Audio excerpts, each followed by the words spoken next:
4 দশকেরও বেশি সময় ধরে অসংখ্য জনপ্রিয় গান উপহার দেওয়া খ্যাতিমান সঙ্গীতশিল্পী আলকা ইয়াগনিক বর্তমানে গুরুতর অসুস্থতায় ভুগছেন। একসময় যার কণ্ঠে মোহিত হতো প্রজন্মের পর প্রজন্ম, এখন তার জন্য মাইক্রোফোনের সামনে দাঁড়ানোই কঠিন হয়ে উঠেছে। বিরল এক শ্রবণজনিত সমস্যার কারণে আপাতত নতুন কোনো গানের কাজ নিতে পারছেন না তিনি।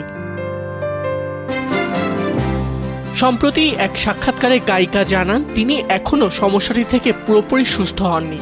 2024 সালে হঠাৎ অসুস্থতার কথা প্রকাশ করে ভক্তদের চমকে দেন তিনি। এরপর থেকেই অনেকটা আড়ালে রয়েছেন এই তারকা। যদিও এখনও নিয়মিত কাজের প্রস্তাব পান, তবে শারীরিক অবস্থার কারণে সেগুলো গ্রহণ করতে পারছেন না। চিকিৎসকদের মতে তিনি সেন্সরি নিউরাল হিয়ারিং লসে ভুগছেন, যা স্নায়ুর ক্ষতির কারণে হওয়া জটিল শ্রবণ সমস্যা। একটি ভাইরাল সংক্রমণের পর হঠাৎই এই সমস্যা দেখা দেয়।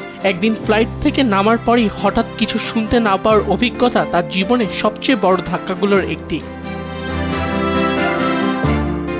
শেষবার তার কণ্ঠ শোনা গেছে আমার সিং চামকিলা ছবিতে, যেখানে এআর রহমান এর সুরে গান গেয়েছিলেন তিনি। এবছর আলকা ইয়াগনিককে পদ্মভূষণ সম্মানে ভূষিত করা হয়েছে। তবে লড়াই এখনও চলছে। ভক্তদের প্রতি তার বার্তা, উচ্চ শব্দ ও হেডফোন ব্যবহারে সতর্ক থাকুন, কারণ তা দীর্ঘমেয়াদে ক্ষতিকর হতে পারে। আবিদ খান, সময়ের আলো।